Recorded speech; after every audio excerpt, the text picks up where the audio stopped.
Renungan Pagi, Christ Triumphant atau Kristus yang Menang oleh Ellen G. White, 20 Agustus 2025. Mari kita berdoa. Bapa kami yang di sorga, Allah pencipta langit dan bumi, laut dan segala isinya, Allah yang maha besar, maha kuasa, sumber segalanya, yang kami sembah selalu melalui anak-Mu yang tunggal, Yesus Kristus. Terpujilah Yesus, anak Allah yang maha tinggi, yang adalah pencipta dan penyempurna iman kami. Pada pagi hari ini kami bersyukur boleh bangun dan berbakti dan sebagaimana membaca dan mendengarkan nasihat firman-Mu, kiranya ini menjadi pembaharuan bagi kami semua, agar kami oleh iman tinggal dalam Yesus dan percaya akan firman-Nya. Beserta kami sepanjang perbaktian ini kehendak-Mu yang jadi. Ampun kami akan dosa dan salah, karena kami berdoa hanya dalam nama Anak Allah yang tunggal, Yesus Kristus, yang adalah Tuhan dan Juru Selamat kami. Amin. Renungan hari ini akan dibacakan oleh Ibu Wanda Pondaa. Kepada Ibu Wanda, kami persilahkan. Selamat pagi. Judul renungan pagi kita hari ini adalah Sentuhan Iman Menyembuhkan. Ayat inti terdapat di dalam Matius 9 ayat 22. Tetapi Yesus berpaling dan memandang dia serta berkata, "Teguhkanlah hatimu, hai anakku, imanmu telah menyelamatkan engkau."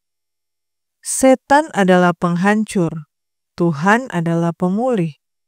Tuhan tidak bekerja sebagai tabib dengan cara yang Dia inginkan, karena Dia berkata, "Kamu tidak mau datang kepadaku untuk memperoleh hidup itu." Kita mencari kelegaan dari setiap sumber, kecuali Dia yang menyatakan di atas makam Yusuf yang disewa, "Akulah kebangkitan dan hidup." Kristus bertemu dengan seorang wanita malang yang telah menghabiskan seluruh hidupnya agar ia dapat disembuhkan dari penyakit fisik. Pernyataannya adalah bahwa ia telah menghabiskan seluruh hartanya untuk berobat ke banyak tabib dan tidak ada yang lebih baik, malah semakin parah. Namun, satu sentuhan Kristus melalui iman telah menyembuhkan kelemahan yang telah dideritanya selama bertahun-tahun. Wanita yang menderita ini datang di belakang Kristus dan menyentuh jubahnya. Dengan iman kepada pribadi yang ditutupi jubah itu, dan seketika ia menjadi sembuh. "Siapa yang menjamah aku?" tanya Kristus. Petrus tercengang. Ia menjawab, "Engkau melihat bagaimana orang-orang ini berdesak-desakan denganmu, dan engkau bertanya, 'Siapa yang menjamah aku?'" Kristus ingin memberikan pelajaran yang tak akan pernah dilupakan oleh semua yang hadir. Ia akan menunjukkan perbedaan antara sentuhan iman yang hidup dan sentuhan biasa. Ia berkata, "Ada seorang yang menjamah aku, sebab aku merasa ada kuasa yang keluar dari diriku." Ketika perempuan itu melihat bahwa perbuatannya itu ketahuan, ia datang dengan gemetar, tersungkur di depannya, dan menceritakan kepada orang banyak apa sebabnya ia menjamah dia dan bahwa seketika itu juga menjadi sembuh. Kristus menghiburnya. "Hai anakku," katanya, "imanmu telah menyelamatkan engkau. Pergilah dengan selamat dan sembuhlah dari penyakitmu." Mengapa kita tidak datang kepada Yesus dengan iman? Banyak yang hanya menyentuhnya secara sepintas, hanya bersentuhan dengan pribadinya. Perempuan itu melakukan lebih dari itu. Ia mengulurkan tangannya dengan iman dan langsung disembuhkan.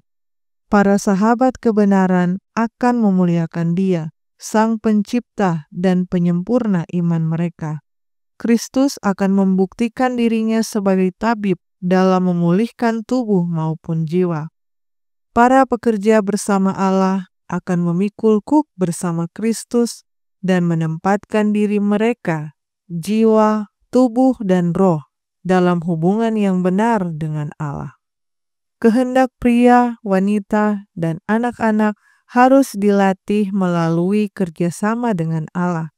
Melodi sukacita rohani dan kesehatan rohani serta jasmani akan terungkap dan akan meningkatkan kebahagiaan yang Tuhan Yesus datang ke dunia ini untuk berikan kepada setiap individu yang percaya.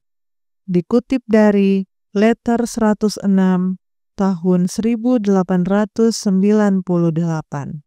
Demikianlah bacaan renungan pagi kita hari ini. Terima kasih dan Tuhan Yesus memberkati. Terima kasih atas penata layanan Ibu Wanda. Tuhan Yesus memberkati. Selamat pagi saudaraku dalam Tuhan. Tentang kondisi kita, Roh Nubuat berkata dalam Science of the Times tanggal 8 Juni tahun 1891 paragraf 2. Mengapa kita pergi kepada orang lain dengan cobaan dan kesulitan kita? Mengapa tidak membawa semua kesedihan dan beban kita kepada Tuhan dalam doa? Alasan kita tidak membawa semua kekhawatiran kita kepada Kristus adalah karena kita kurang beriman kepadanya. Kebanyakan dari kita, bila menghadapi masalah dan cobaan, pergi kepada manusia berdosa dan curhat di sana. Padahal ada manusia Kristus Yesus yang siap tolong kita. Namun, adakah kita beriman kepadanya? Nah, renungan hari ini menyatakan adanya sentuhan iman yang hidup. Dikatakan dalam Christ Triumphant halaman 239 paragraf 4. Kristus ingin memberikan pelajaran yang tak akan pernah dilupakan oleh semua yang hadir. Ia akan menunjukkan perbedaan antara sentuhan iman yang hidup dan sentuhan biasa. Ia berkata, "Ada seorang yang menjamah aku, sebab aku merasa ada kuasa yang keluar dari diriku." Apakah sentuhan iman yang hidup tersebut? Science of the Times tanggal 8 Juni tahun 1891 paragraf 3 menyatakan, dengan iman yang hidup, kita harus tinggal di dalam Kristus. Dia berkata, "Marilah kepadaku semua yang letih lesu dan berbeban berat. Aku akan memberi kelegaan kepadamu." Janji itu positif. Tidak ada kata mungkin di dalamnya. Kita membutuhkan lebih banyak iman. Kita tidak cukup sederhana untuk mempercayai apa yang telah Tuhan firmankan. Jika Anda percaya, Anda akan datang dan berkata, "Aku percaya pada firman-Mu, Tuhan. Aku percaya pada janji-Mu."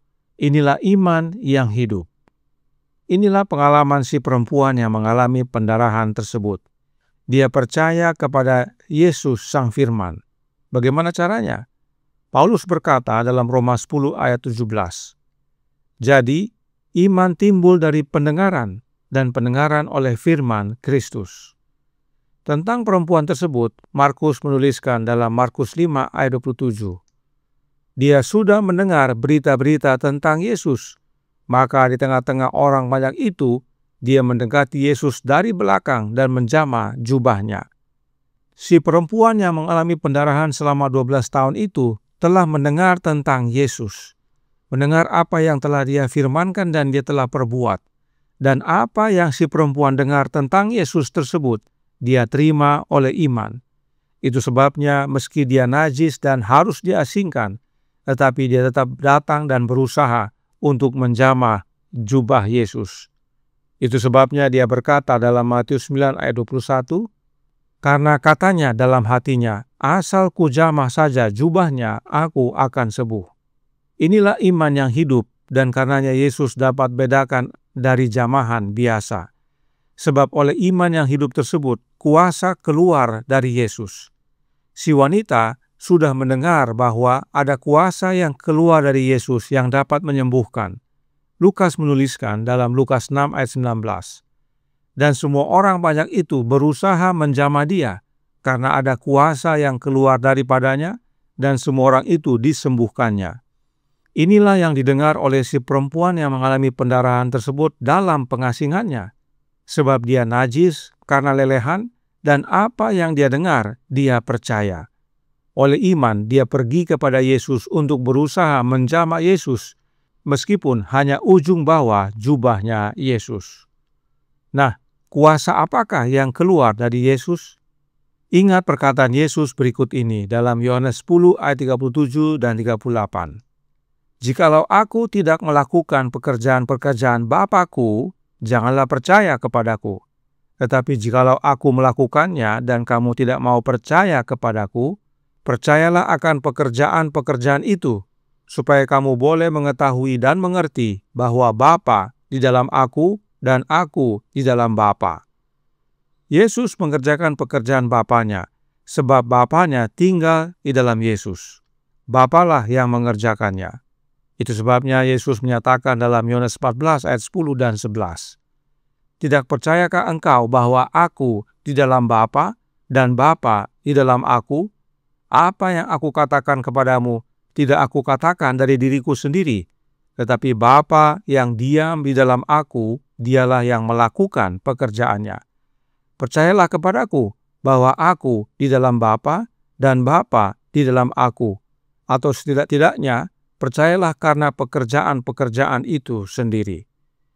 Inilah kuasa yang keluar dari Yesus, yaitu kuasa yang dari Bapa yang tinggal dalam Yesus. Apakah kita masih dapat menerima kesembuhan dari kuasa yang sama? Oh, sudah tentu. Ingat perkataan Yesus berikut ini dalam Yohanes 17 ayat 21. Supaya mereka semua menjadi satu, sama seperti engkau, ya Bapa, di dalam aku dan aku di dalam engkau, agar mereka juga di dalam kita, supaya dunia percaya bahwa engkaulah yang telah mengutus aku. Dengan tinggal dalam Yesus, kita tinggal dalam Bapa. Kita memiliki Bapa dan anaknya. Maka kuasa penyembuhan yang sama dapat menjadi bagian kita. Karenanya renungan hari ini berkata dalam Christ Triumphant halaman 239 paragraf 5. Mengapa kita tidak datang kepada Yesus dengan iman? Banyak yang hanya menyentuhnya secara sepintas, hanya bersentuhan dengan pribadinya. Perempuan itu melakukan lebih dari itu. Ia mengulurkan tangannya dengan iman dan langsung disembuhkan. Para sahabat kebenaran akan memuliakan Dia, Sang Pencipta dan Penyempurna iman mereka. Kristus akan membuktikan dirinya sebagai tabib dalam memulihkan tubuh maupun jiwa. Para pekerja bersama Allah akan memikul kuk bersama Kristus dan menempatkan diri mereka, jiwa, tubuh, dan roh dalam hubungan yang benar dengan Allah.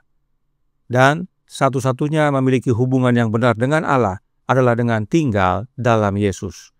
Kita tinggal dalam Yesus hanya oleh iman, serta percayalah akan firman-Nya, bahwa iman kita telah menyelamatkan kita. Tuhan memberkati, saya bawa dalam nama Yesus. Amin. Mari kita berdoa. Bapa kami yang di sorga, Allah pencipta langit dan bumi, laut dan segala isinya, Allah yang maha besar, maha kuasa, sumber segalanya, yang kami sembah selalu melalui anak-Mu yang tunggal, Yesus Kristus. Terima kasih atas nasihat yang indah dan menguatkan pada pagi hari ini, bahwa penting bagi kami mengalami pertumbuhan dalam iman sebagaimana si wanita yang mengalami pendarahan, yaitu oleh mendengarkan akan firman-Mu ya Yesus, mendengarkan akan perkataan dan perbuatan-Mu, percaya akan apa yang Kau telah katakan dan perbuat. Karenanya tolong kami ya Bapa, karuniakanlah roh anak-Mu dalam hidup ini, sebab hanya dengan menerima roh Kristus dalam hidup kami oleh iman, maka kuasa yang sama yang perempuan tersebut rasakan untuk kesembuhannya dapat menjadi bagian kami. Sebab dengan tinggal dalam Yesus, kami juga tinggal dalam Engkau ya Bapa. Dan itulah kuasa yang dapat menyembuhkan kami. Dan tidak hanya itu, namun dapat juga menyelamatkan kami. Beserta kami sepanjang hari ini kehendak-Mu yang jadi.